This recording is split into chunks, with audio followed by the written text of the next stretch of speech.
Hello friends, మరి నేనైతే వీడియోలో చూసారు కదా, కిచెన్లో బిజీగా వంటలు చేసాము. మరి ఏం చేసామనేది చూసేయండి. చికెన్ పకోడీ, ఇదేం సర్ ఇది? చికెన్ ఫ్రై, గోంగూర చికెన్, ఇంకా పెరుగు పచ్చడి, దానిమ్మ గింజలు వేసి, ఆనియన్స్, క్యారెట్, బగారా రైస్. తినడానికి మేమందరం రెడీ. అబ్బా, ఎంతైనా ఫ్రెండ్స్తో ఇలా కలిసి కుక్ చేసుకొని తింటే ఆ థ్రిల్లే వేరు కదా. మేమైతే చాలా హ్యాపీగా ఉన్నాం. అవును,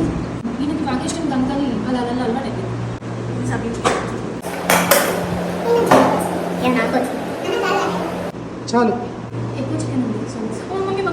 bagara rice, chicken fry, chicken pakoda, chicken gongura, పెరుగు పచ్చడి, క్యారెట్, ఆనియన్స్.